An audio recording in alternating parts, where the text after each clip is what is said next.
دوسری بات مفسرین نے یہ بھی لکھی کہ بعض اوقات یہ ہوتا ہے کہ انسان اپنے گناہ پر، اپنے جرم پر کوئی بہانہ تلاش کر کے لوگوں کو مطمئن کر لیتا ہے۔ جو اس نے جرم کیا، کسی سے زیادتی کی، کسی کا حق غصب کیا، تو لوگوں نے ملامت کی تو وہ کوئی بہانہ تلاشتا ہے اور لوگوں کو مطمئن کر لیتا ہے۔ بعض اوقات لاجواب کر دیتا ہے، بعض اوقات مطمئن بھی کر لیتا ہے۔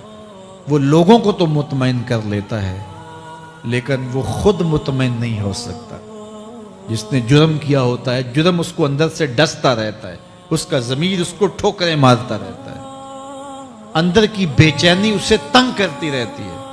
اگرچہ وہ دلائل سے، مکر و فریب سے، باتوں کو توڑ موڑ کے عذر کر لیتا ہے، کوئی بہانہ بنا لیتا ہے، لیکن اس کے باوجود اس کے اندر کوئی چین، اندر کوئی اطمینان نہیں ہوتا۔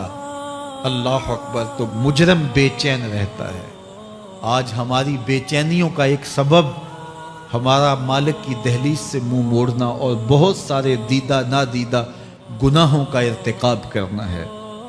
جب ہم سے سستیاں ہو جاتی ہیں، کوتاہیاں ہو جاتی ہیں، تو وہ گناہ ہمارا پیچھا نہیں چھوڑتے اور ہمیں بے چین اور مضطرب رکھتے ہیں۔ تو بعض اوقات جو ہے وہ ہم کہتے ہیں کہ پتہ نہیں بے چینی کیا ہے۔ بے چینی گناہوں کی ہے۔ گناہ طبیعت میں بے چینی پیدا کر دیتا ہے، سکون نہیں آنے دیتا۔ اطمینان کی دولت چھن جاتی ہے جب کوئی شخص گناہ کرتا ہے، اور یہ لازمی نہیں ہے کہ وہ کسی کا حق غصب کرے، اس نے کسی کی عزت ہی پامال کی ہو، اس نے کسی کی آبرو پہ حملہ کیا ہو۔ اگر نماز چھوڑی ہے تو بے چینی یہ بھی کم نہیں ہے، یہ رب کی نافرمانی ہے۔ اگر اس کی نظر بھٹکی ہے تو یہ بھی کم بے چینی نہیں دیتی۔ اگر اس کا خیال بہکا ہے، اس نے زبان سے کسی کو دکھ دیا ہے، اس نے کسی کے لیے سب و شتم کا انداز اختیار کیا ہے، گالی گلوچ کا رنگ اختیار کیا ہے، تو پھر کیا ہوا کہ یہ بے چینی اندر کو توڑتی رہتی ہے۔ انسان چلتا پھرتا ہے لیکن اسے طمانیت نہیں ملتی، اسے سکون نہیں ملتا۔ سکون کب ملے گا؟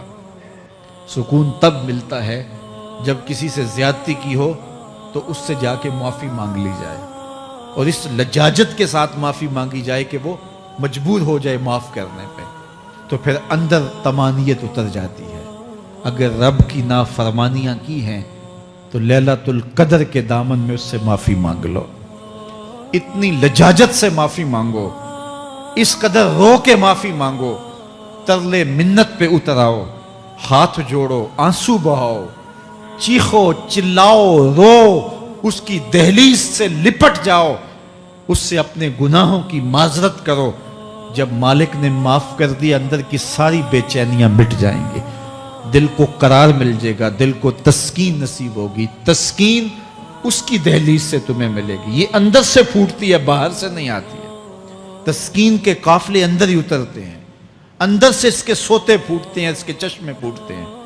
ہم باہر سے ڈھونڈتے ہیں، باہر سے تسکین نہیں ملتی، یہ اندر سے آئے گی۔ اس لیے اس دل کے اوپر لگے ہوئے میل کچیل کو، غلاظت کو دور کر لو اور کھرچ دو دل کے اوپر پڑے ہوئے جتنے بھی زنگ ہیں، تو پھر نتیجہ کیا ہوگا؟ دل ستھرا ہوگا، مصفا ہوگا، مزکا ہوگا، تو پھر دل پر نور ہوگا، تو پھر آپ کو زندگی گزارنے کا لطف اور سرور اور مزہ آنے لگ جائے گا۔ تو انسان جب دلیلیں تراشتا ہے، اس سے بعض اوقات اپنے آپ کو بھی مطمئن کرنے کی کوشش کرتا ہے، اوروں کو بھی مطمئن کر لیتا ہے، لیکن حقیقت میں اطمینان نہیں ہوتا، وہ بے چینی ہوتی ہے۔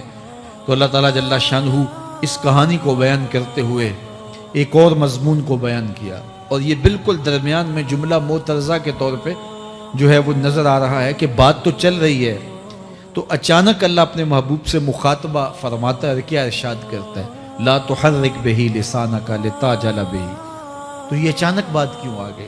اصل بات یہ تھی کہ جب وحی نازل ہوتی تو آقا کریم علیہ السلام ہمہ تن گوش ہو کے اس وحی کو سنتے، پھر اس کو محفوظ کرنے کی فکر ہوتی کہ جو میں نے سنا ہے وہ اچھی طرح مجھے یاد ہو جائے، اور پھر آقا کریم علیہ السلام کی تیسری فکر یہ ہوتی کہ اس کے جو معارف ہیں، اسرار ہیں، اور اس کے جو ثمرات ہیں، اس کی جو تفصیلات اور نکلنے والے اس کے نتائج ہیں، وہ بھی اچھی طرح جو ہے وہ میں سمجھ پاؤں. تو یہ 3 مشقتیں بیک وقت حضور گوارا کر رہے ہوتے. اب قیامت کا ہولناک منظر جو پیش کیا گیا، اور پھر انسان جب اپنے رب کی نافرمانی کرتا ہے تو جو اس کا حال ہوتا ہے، تو یہ سارے مضامین کو اللہ کے محبوب سن رہے تھے. حضور کے قلب اطہر پر گرانی آئی اور میرے رب کو کیسے گوارا تھا. جو حضور سن رہے تھے جلدی جلدی اس کو زبان پہ لانا چاہ رہے تھے تاکہ وہ اچھی طرح ازبر ہو جائے، لیکن اللہ نے محبوب کی اس مشقت کو دیکھا تو فرمایا لا تحرک بہی لسانک لتعجل بہی. محبوب آپ اپنی زبان کو جنبش نہ دیں، آپ جلدی کرتے ہیں تاکہ وہ جو میں نے سنا ہے وہ میری زبان پہ آ جائے. ان علینا جمعہ و قرآن، یہ ہمارے اوپر ہے، ہم آپ کے دل میں جمع بھی کریں گے. جو آپ کو سکھایا ہے وہ آپ کو یاد بھی رہے گا، وہ آپ بھول نہیں سکیں گے. فَإِذَا قَرَأْنَاهُ فَاتَّبِعْ قُرْآنَهُ، اور جب ہم پڑھ لیں تو پھر اس کے بعد آپ اس کو دہرائیں پڑھیں. ثُمَّ إِنَّ عَلَيْنَا بَيَانًا، پھر اس کی تفصیل بھی ہمارے ذمہ ہے، اس کا بیان بھی ہمارے ذمہ ہے. اس سے وہ لوگ جو حجیت حدیث کا انکار کرتے ہیں اور پھر وہ کہتے ہیں کہ نہیں بس قرآن مجید کی آیات ہی ہیں، اس کے علاوہ اور کچھ نہیں ہے، وہ من اللہ نہیں ہے، تو یہاں غور کرنا ہے. ثم ان علینا بیانہ فرمایا گیا، پھر ہمارے اوپر ہے اس کا بیان جو آپ کو ہم القا کریں. اور آقا کریم نے فرمایا، سنن نسائی کی روایت ہے، انما اوتیت القرآن ومثلہ معہ، مجھے قرآن دیا گیا اور قرآن جتنے اور علوم بھی میرے سینے میں رکھے گئے. تو صرف قرآن ہی نہیں اتارا گیا حضور کے سینے میں، حضور کے سینے میں بہت کچھ نازل کیا. حضور کا سینہ گنجینہ ہے اسرار و معانی کا، اور اللہ تعالیٰ جل شانہ نے اپنے محبوب کو بہت کچھ عطا کیا. یہ بیان کرنے کے بعد فرمایا کلا بل تحبون العاجلہ وتذرون الآخرہ. اللہ اکبر. کوئی نہیں بلکہ یہ جو تم لوگ ہو اے کافرو، تم اس چیز کو پسند کرتے ہو جو بالکل نقد ہے، جو جلد ملنے والی ہے. دنیا کا سودا نقد ہے، دنیا کے نفع نقد ہیں، دنیا کی لذات نقد ہیں. شیطان کہتا ہے اب چوری کرو اب مال آئے گا، اب زنا کرو اب لذت ملے گی، اب ڈاکہ کرو اب امیر ہو جاؤ گے. تو دنیا کے سودے نقد ہیں اور آخرت کے وعدے ادھار ہیں. وہ ارشاد فرمایا بل تحبون العاجلہ، تم دنیا کی جو عاجل چیزیں ہیں، جو بالکل نقد سودے ہیں، تم ان کے پیچھے پڑتے ہو. وَتَذَرُونَ الْآخِرَةَ، اور آخرت کو چھوڑتے ہو. دوسرے مقام پہ ارشاد فرمایا سورہ الاعلیٰ میں بَلْ تُؤْثِرُونَ الْحَيَاةَ الدُّنْيَا وَالْآخِرَةُ خَيْرٌ وَأَبْقَىٰ، تم دنیا کی جیتی زندگی کو ترجیح دیتے ہو، حالانکہ آخرت بہتر بھی ہے اور دائمی بھی. میں آپ کی توجہ چاہوں گا، آخرت بہتر بھی ہے اور دائمی بھی، لیکن تمہاری ترجیح یہ دنیا ہے جس کی آخرت کے مقابلے میں کوئی حیثیت ہی نہیں ہے.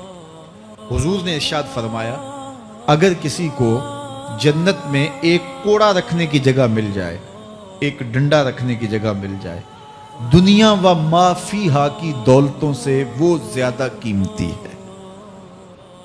7 براعظموں پہ پھیلی ہوئی کائنات، سمندروں کی تہوں میں قیمتی موتی، پہاڑوں کے دامن میں قیمتی معدنیات، مالیاتی اداروں کے پاس سرمائے، لوگوں کے پاس دولت کے انبار، یہ سارے اکٹھے کر لیے جائیں اور ان کی قیمت لگائی جائے، اور جنت میں ایک ڈنڈا رکھنے کی جگہ، ایک عصا رکھنے کی جگہ، ایک کوڑا رکھنے کی جگہ، وہ جگہ پھر بھی زیادہ قیمتی ہے. پراپرٹی ویلیو ہوتی ہے نا. وہ کہتے ہیں کہ دور دراز دیہات سے 10 ایکڑ فروخت کریں تو یہاں ہمارے بائی پاس پہ اگر لیں تو 1 کنال جگہ آئے گی، 10 ایکڑ فروخت کر کے یہاں 1 کنال ملے گی. اور اگر آپ مزید اس کو فروخت کر کے مزید جو ہے وہ کسی مہنگے علاقے میں چلے جائیں تو ہو سکتا ہے 2 مرلے اس 10 ایکڑ کے مقابلے میں آئیں. تو اس طرح مختلف جگہوں کی پراپرٹی ویلیو ہوتی ہے. اللہ کے محبوب جنت کی پراپرٹی ویلیو بتا رہے ہیں. 7 براعظموں پہ پھیلی ہوئی کائنات کو ایک پلڑے میں رکھیں. پوری دنیا کے اندر جو سرمائے ہیں، جو ماضی میں سرمائے لوگوں نے خرچ کر لیے جو حال میں موجود ہیں، جو آنے والے ادوار میں لوگوں کے پاس آئیں گے۔ قارون کا خزانہ اور سرمائے سارے اکٹھے کر کے ایک پلڑے میں رکھ دیں، جنت میں ایک عصا رکھنے کی جگہ پھر بھی زیادہ قیمتی ہے۔ تو پھر دنیا کی آخرت کے مقابلے میں قیمت کیا ہوئی؟ دنیا کی جنت کے مقابلے میں ویلیو کیا ہوئی؟ اور جنت میں سب سے کم جگہ کس کو ملے گی؟ جو سب سے آخر میں جائے گا۔ ظاہر ہے سب سے کم جگہ اسی کے پاس ہوگی جو سب سے آخر میں جہنم کے دھکے کھا کھا کے، رگڑے سہ سہ کے پھر آخر میں جنت میں جائے گا۔ سب سے تھوڑی جگہ اس کے پاس ہوگی۔ حدیث پاک میں آتا ہے، بخاری میں آتا ہے، حضور نے ارشاد فرمایا کہ جب جہنم سے آخری جہنمی نکالا جائے گا تو اللہ تعالیٰ اسے پوچھے گا بتا تیری کوئی آرزو؟ تو وہ کہے گا مالک یہ آرزو ہے، یہ آرزو ہے، مختلف آرزویں بتائے گا۔ اللہ فرمائے گا لکا ما تمنیتا، جو تو نے آرزو کی جا جا تجھے میں نے عطا کر دی، اب جنت میں چلا جا۔ تو اس کی تو توقع یہ ہوگی کہ سایہ دیوار جنت میں جگہ مل جائے تو غنیمت ہے، اور اگر جنت کے اندر جاؤں تو کوئی جھونپڑا مل جائے 2 مرلے کا تو وہ بھی کافی ہے۔ لیکن اللہ اسے کتنی جگہ دے گا؟ اللہ فرمائے گا جا جنت میں، تیرے لیے جنت میں دنیا سے 10 گنا جگہ ہے۔ 7 بر اعظموں کو 10 سے ضرب دے تو کہا کہ دنیا سے 10 گنا جگہ تیرے لیے۔ اس کو یقین ہی نہیں آئے گا، وہ کہے گا اتسخر وانت الملک، میرے رب تو بادشاہ ہو کے مجھ سے مذاق کر رہا ہے؟ اللہ فرمائے گا نہیں، تیرے لیے 10 گنا جگہ ہے، اور اس کے لیے 10 گنا جگہ ہوگی جو سب سے آخر میں جنت میں جائے گا۔ میں آپ کی توجہ چاہوں گا، جو آخری جنتی ہے اس کے پاس کتنی جگہ ہوگی، کتنی پراپرٹی ہوگی؟ آج تو 2 10 20 50 مربع کسی کے پاس ہوں تو وہ اتراتا ہوا چلتا ہے کہ میں اتنا بڑا ذمہ دار ہوں۔ جنت میں آخری جنتی کی جگہ کتنی ہوگی؟ دنیا سے 10 گنا جگہ۔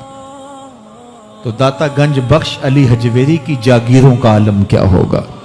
بابا فرید الدین گنجے شکر کی جاگیروں کا عالم کیا ہوگا؟ پھر اصحاب رسول کی جاگیروں کا عالم کیا ہوگا؟ قیمتی کتنی جگہ کہ ایک ڈنڈا رکھنے کی جگہ مل جائے، دنیا و ما فیہا سے وہ قیمتی، اور وہ قیمتی جگہ دنیا سے 10 گنا جگہ اس کو دی جائے گی جو سب سے آخر میں جائے گا۔ تو مجھے بتائیے اس سے بڑا بے وقوف کوئی ہے جو آخرت کو برباد کر کے دنیا کا سودا کرتا ہے؟ بل توسرون الحیات الدنیا والآخرۃ خیر و ابقا، کہا آخرت بہتر بھی ہے اور دائمی بھی ہے، نہ ختم ہونے والی زندگی ہے۔ تو یہاں بھی ارشاد فرمایا کلا بل تحبون العاجلہ وتذرون الآخرہ، تم نقد کے پیچھے دوڑتے ہو، آخرت جو ادھار ہے اس کی پرواہ نہیں کرتے ہو۔ یہ نقد تمہیں مل بھی جائے، پہلی تو بات ہے ملتی نہیں ہے، دنیا تمہارے آگے بھاگتی ہے اور تم پیچھے بھاگ رہے ہو۔ کچھ حصہ تمہیں مل بھی گیا تو وہ کتنے سالوں کے لیے؟ 60 سال 70 سال، یہ تو بڑی لمبی زندگی ہے۔ ہمارے ہاں 45 سال ایوریج نکالی گئی ہے۔ 60 سال بھی کوئی جی لے، 70 سال بھی کوئی جی لے، کیا حیثیت ہے آخرت کے مقابلے میں؟ آخرت کا ایک دن یوم حشر قرآن بتاتا ہے 50,000 سال کا ہوگا۔ 50 سال کا نہیں، 50-100 سال کا نہیں، 50,000 سال کا ایک دن، پھر اس کے بعد نہ ختم ہونے والی زندگی۔